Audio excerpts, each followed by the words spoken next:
ассалому алайкум бинандаҳои азиз, ин барномаи тилоати ахбор аст ки мустақиман аз телевизиони тоҷикистон манзури шумо мегардонем.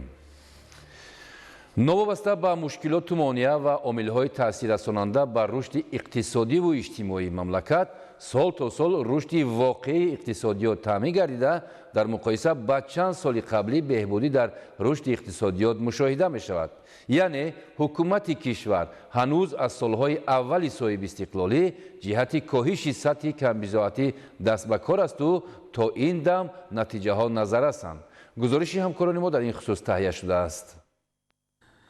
дар амал татбиқ намудани барномаҳои рушди иҷтимоии иқтисодӣ ва раванди амалигардии ҳадафҳои стратегии кишвар имкон фароҳам овард ки рушди бо низоми иқтисоди миллӣ таъмин гардад. даромади пули аҳолӣ аз 26 миллиард сомонии соли 2015 то ба 165 миллиард сомонӣ дар соли 2025, яъне беш аз 6 баробар афзоиш ёфтааст.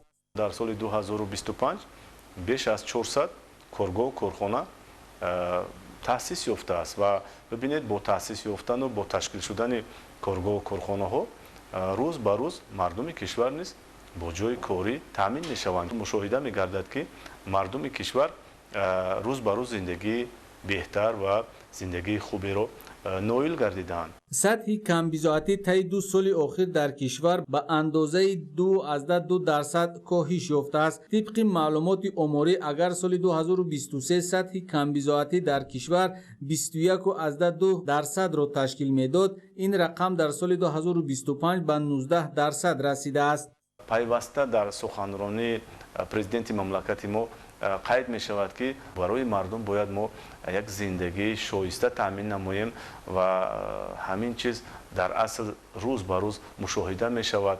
имрӯз аллакай вақте ки назар меафканем ба шаҳру деҳаҳои гуногуни ҷумҳурии тоҷикистон, худи симои шаҳрҳо, деҳаҳо аллакай дигар шудаанд ва мардуми кишвар бо як дилгармӣ, бо як муҳаббати беандоза барои пешрафти тоҷикистони азиз фаъолият мекунанд.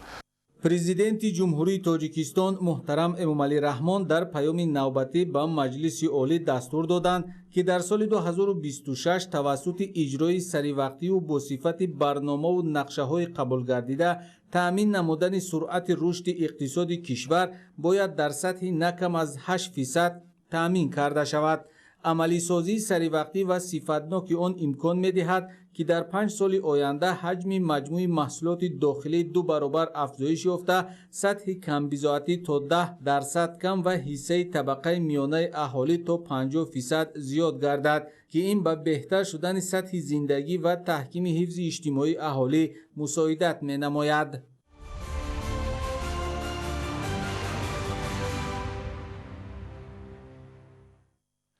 бо наздик шудани айёми наврӯзи хуҷастапай фазои идона дар гӯшаю канори кишвар рӯз то рӯз бештар эҳсос мегардад. шаҳри бохтар низ барои истиқболи сазовори ин ҷашни миллию таърихӣ тадбирҳои густурдаи ободониву созандагиро роҳандозӣ намудааст. шарҳи бештар дар таҳияи ҳамкорони мо аз ноҳияи мазкур. шаҳри бохтар ки маркази маъмурии вилояти хатлон ба ҳисоб меравад, дар арафаи таҷлили ҷашни байналмилалии наврӯзи хуҷастапай ба як фазои идона табдил ёфтааст. бо мақсади истиқболи сазовори ин ҷашни бостонӣ дар гӯшаю канори шаҳр тадбирҳои гуногуни ободониву созандагӣ роҳандозӣ гардида, корҳои сабзгардонӣ, тозакунии кӯчаву хиёбонҳо ва ороиши муҳити шаҳр бо маром идома дорад. мақомоти иҷроияи ҳокимияти давлатии шаҳри бохтар дар ҳамкорӣ бо ташкилоту муассисаҳо барои зебову назаррабо гардонидани муҳити зист тадбирҳои мушаххасро амалӣ намуда истодаанд. дар доираи ин иқдомҳо гулҳои ороишӣ шинонида шуда, гулгаштҳо тармим гардида, майдонҳо ва роҳравҳо бо унсурҳои миллӣ оро дода мешаванд. бо омади баҳори нозанин, наврӯзи оламафрӯз дар саросари кишвари азизамон корҳои ободонӣ вусъати тоза пайдо мекунад. чӣ хеле ки мо мебинем имрӯз дар шаҳри азизи мо корҳои ободонӣ хеле ҳам вусъат ёфта истодааст.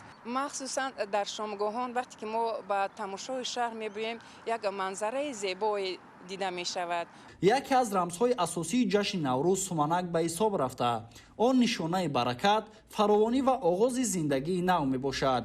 ба ин муносибат дар маркази шаҳри Бохтар манораи рамзии суманак бо баландии 10 метр қомат афрохтааст, ки ба шаҳр ҳусни тоза бахшида таваҷҷӯҳи сокинону меҳмононро ба худ ҷалб менамояд.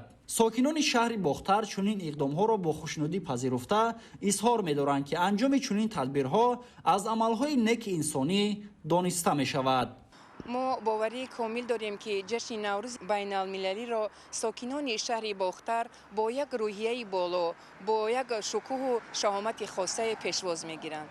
бояд гуфт, ки корҳои омодагӣ ба ҷашни Наврӯз дар шаҳри Бохтар бо маром идома дошта, масъулин ҷиҳати дар сатҳи баланд таҷлил гардидани ин ҷашни миллӣ тадбирҳои заруриро амалӣ мекунанд.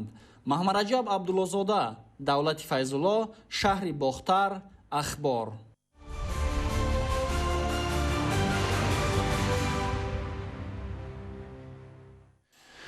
дар ноҳияи Шамсиддин Шоҳин дар доираи омодагиҳо ба ҷашни 35-солагии истиқлоли давлатӣ ва ҷашни байналмилалии Наврӯз корҳои созандагию бунёдкорӣ вусъат дода мешавад. ҳамзамон бо саҳми сокинону соҳибкорон роҳу пулҳо ва инфрасохтори деҳот мукаммал мегардад. гузориши хабарнигорони мо дар ин хусус.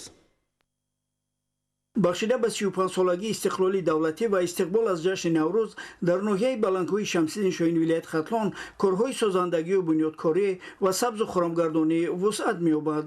аз 216 иншооти ҷашнии таъйиноташон гуногун то кунун 168 иншоот мавриди баҳрабардорӣ қарор дода шуда дар боқимонда корҳо идома доранд. азбаски маркази ноҳия нисбатан сартар аст, корҳои сохтмонӣ бо истифода аз рӯзҳои мусоид дар дигар ҷамоатҳо идома доранд.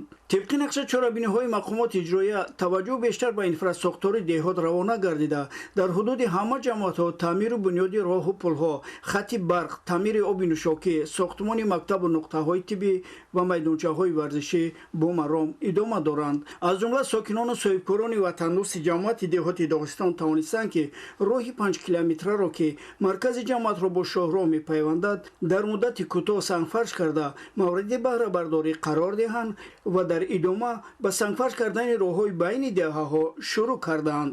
тадбирҳои дигари ободкорӣ ин ҳашарҳои дастҷамонаи сокинони деҳаҳои ҳудуди ҷамоати деҳотӣ сари чашма мебошад. дар деҳаи одинабоӣ ҳамасола бо омадани селҳои баҳорӣ маҷрои дарё дигар шуда заминҳоро мешӯяду ба хонаҳои истиқоматӣ наздик мешавад. сокинони ин деҳа соли дуюм аст, ки бо дастгирии ҳукумати ҷумҳурӣ ва истифода аз техникаҳои соҳавӣ ҳамарӯза ба ҳашар баромада ба корҳои соҳилмустаҳкамкунӣ машғул мешаванд. сокинони дигар деҳаҳои ин ҷамоат, ки дар канори соянд, ин корро дар оянда низ идома медиҳанд. ҳамчунин барои аҳолӣ як қисми деҳа дар масофаи 3 километр хатти оби нӯшокӣ оварда дар қисми болои деҳа бошад пули мошингузар бо паҳноии 8 метр сохтаанд. айни ҳол сохтмони ду пули мошингузар дар болои дарёи Ниёб дар ҳудуди ҷамоатҳои деҳоти даштӣ Ҷумалангардара, як пул дар деҳаи Чагамина ва сангфаршкунии роҳҳо дар ҷамоати деҳоти Ёл идома доранд. ҷиҳати сарсабзу хурам намудани муҳити зист дар шафати роҳҳои мошингузар ниҳолони мухталиф шинонида мешавад, ки ин тадбир идома дорад. дар маҷмӯъ бо мақсади дар сатҳи баланду хотирмон ҷашн гирифтани 35-солагии истиқлоли давлатӣ ва дигар ҷашнҳои миллӣ аз ҷониби масъулини мақомоти иҷроия ҳамаи ин ободкориҳоро маҳз самараи истиқлолияти комили кишвар ва дар амал татбиқ намудани сиёсати бунёдкоронаи президенти мамлакат муҳтарам Эмомалӣ Раҳмон маънидод мекунанд, ки соҳибкорону сокинон бо пайравӣ аз ин иқдомҳои шоиста корҳои созандагию бунёдкориро рӯи даст гирифтанд ва амалӣ месозанд. Раҳматалӣ Назри, Эраҷи Қурбоналӣ, ноҳияи Шамсиддин Шоҳин, Ахбор.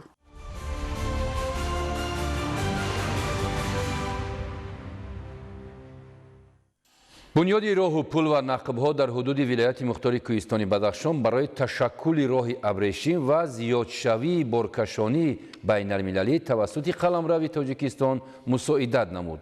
дар идомаи навсозии роҳҳои маҳаллӣ бунёди роҳи ҷамоати деҳоти Язғуломи ноҳияи Ванҷ соли гузашта оғоз гардида, сокинон чанд деҳа ба бори аввал аз имкони мусоид барои рафту омад баҳравар гардиданд.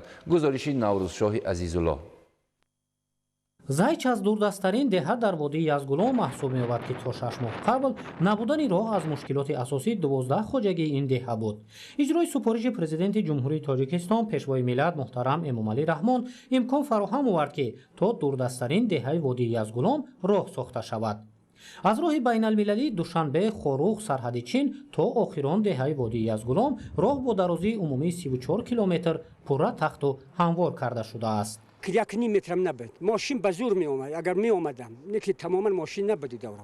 бо гирифтани сангу хок ва кӯҳпора бори аввал дар таърихи водии Язгулон барои ҳаракати воситаҳои нақлиёт дар чунин сатҳи баланд шароит муҳайё карда шудааст. истифодаи техникаю механизмҳои тибқи таъинот пешбинӣ шуда ва ҷалби мутахассисон ҷиҳати босифату саривақтӣ анҷом ёфтани сохтмон мусоидат намудааст. пеш роҳ вазмин буд. душвор омадан. ва ҳисоби хизмати ҷаноби роҳи маро кушод карданд. бо шарофати истиқлолияти давлатии ҷумҳурии Тоҷикистон ва ҳамзамон бо дастуру супоришҳои асосгузори сулҳу ваҳдати миллӣ пешвои миллат президенти ҷумҳурии Тоҷикистон раҳ аз шоҳроҳ то деҳаи Зайч тахту ҳамвор карда шуда васеъ карда шудааст. роҳи ҷамоати Язгуломи ноҳияи Ванҷ аз ҳисоби лоиҳаҳои сармоягузорӣ муассисаи давлатии маркази татбиқи лоиҳаи таҷдиди роҳи автомобилгарди Душанбе Чаноқ сохта шудааст. роҳҳо дар водии Язгулон қаблан дар ҳолати нигаронкунанда буд ва дар фасли зимистон баъзан ҳаракати нақлиёт муддати зиёд ғайриимкон мегардид. иҷрои намунавии супориши роҳбари давлат ва фароҳам овардани шароити замонавӣ барои ҳаракати нақлиёту интиқоли молу маҳсулот фараҳи истиқоматкунандагони ҷамоати Язгулонро афзун ва ҳавасмандии онҳоро ҷиҳати саҳмгузорӣ дар дигар корҳои ободонӣ бештар гардонидааст. ин водӣ таърихи кӯҳан дорад ва маҳз дар замони истиқлоли давлатӣ бо пойдории осудагии сартосарӣ роҳҳои маҳаллӣ мутобиқ ба талаботи замони муосир навсозӣ гардид. ин фараҳу хушҳолии истиқоматкунандагони ин деҳоти дурдасти кишварро дучанд гардонидааст.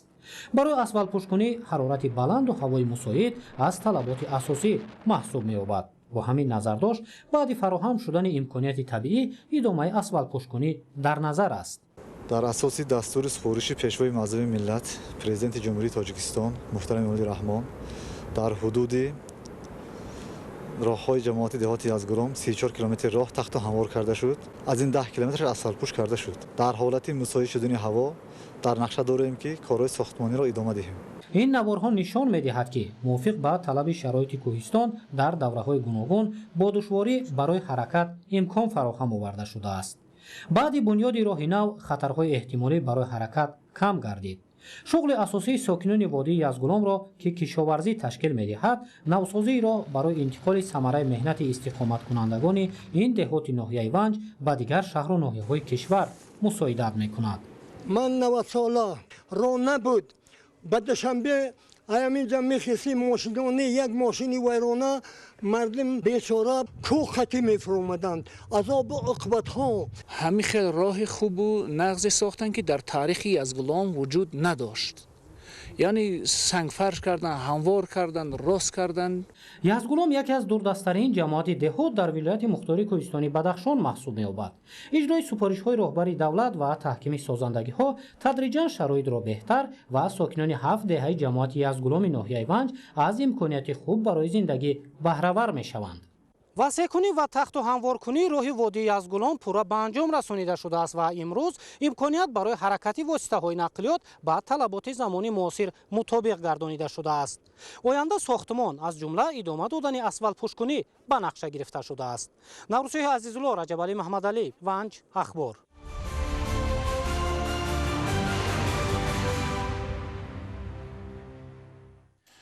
тирамоҳи соли 2025 дар вилояти Суғ дар масоҳати 28550 гектар макони тухмгузории малах муайян карда шудааст. барои сари вақт нест кардани ин ҳашароти зараррасон техникаву механизми зарурӣ ва қувваи корӣ мавҷуд буда, рӯзҳои наздик коркарди кимиёвии мавзеъҳое ки малах тухм гузоштааст оғоз мешавад. маълумоти бештар дар гузориши ҳамкорони мо. соли равон дар вилояти Суғд баҳри нест кардани малах техникаю механизм ва қувваи кории бештар сафарбар карда мешавад. тадбирҳои несту нобудсозии малах асосан дар мавзеъҳое амалӣ карда мешавад ки тухмгузории ин ҳашароти зараррасон мушоҳида шудааст.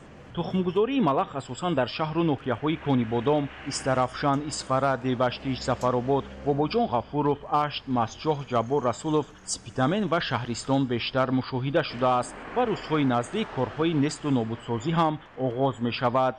зимни муаррифии имконияту иқтидори филиали муассисаи давлатии мубориза бар зидди малах дар вилояти Суғд иттилоъ дода шуд ки соли равон бо мақсади нобуд кардани ин ҳашароти зараррасон дар масоҳати қариб 30 000 гектар коркарди кимиёвӣ амалӣ карда мешавад. дар филиал 19 трактори дорупошӣ, 5 мошини автоматшини хайлюкс бо агрегатори дорупошӣ AV8115 کار میکند. با غرض این دستگاه‌های داروپاشی دستی موجود است. در حال حال همش آماده کار میباشد. برای اجرای کارها هم ظرفیت‌ها دسترس کرده شده است. گذراندن کارهای مشاهده‌ای از جانب متخصصان فیلیال مؤسسه دولتی مبارزه بر ضد ملخ در ماه‌های اکتبر نوامبر سال 2025 نشان داد که میدان تخمگذاری ملخ در ولایت سوخت 28550 گکتار را تشکیل می‌دهد.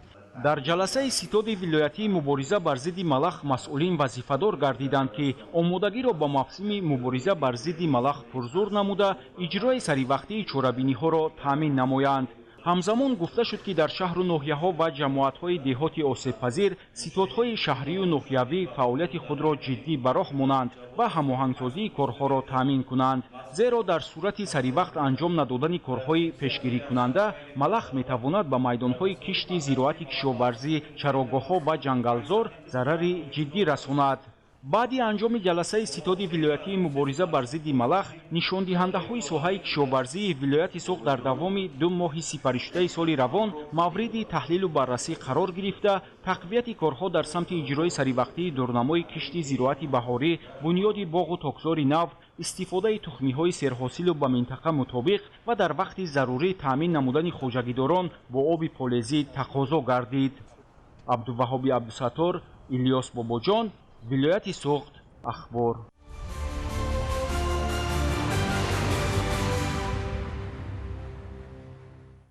توجه شما را بر رویدادهای خارجی مملکت جلب می‌نماییم. بیننده‌های عزیز، در شویتساریا بر اثر آتش گرفتن اتوبوس 6 نفر به هلاکت رسید. در کنیا 49 نفر در نتیجه آبخیزی جان باختند. شرح این و دیگر رویدادهای خارجی کشور در تهیه همکاران ما. در شویتساریا در نتیجه آتش گرفتن اتوبوس 6 نفر به هلاکت رسیدند. چند کسی دیگر جراحت‌های وزنی جسمانی برداشتند. طبق اطلاع مقامات این حادثه قصداً انجام داده شده است، اما پلیس میگوید که تفتیشات درباره این حادثه تا حال ادامه دارد. در کنیا بعد از بارشی از معیار زیادی باران آبخیزی به عمل آمد.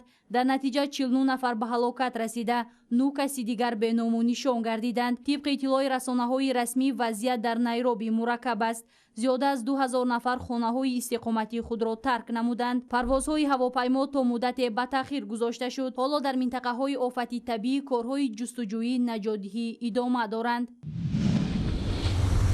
جمهوری مردمی چین 80% ربات‌های آدم شکل را در بازار جهانی استحصال می‌کند. سال گذشته در جهان 16000 چنین ربات‌ها فروخته شدند. کارشناسان پیشرفت چین را از تجارت کردن با صورت تکنولوژی ارزیابی می‌کنند. در 10 سال اخیر تقریباً 33000 چنین ربات‌ها استحصال می‌شد. امروز این نشان دهنده بیش از 10 مراتب زیاد گردیده است. نمونه برجسته چنین ربات‌ها این اگیبوت اکسپدیشن اس میباشد. این ربات همچون انسان ساخته شده است، میتواند حرکت‌های گوناگون را اجرا کند. به گفته تهیه‌گران ربات قادر است که وظیفه‌های روزگار و استحصالی را نیز اجرا کند.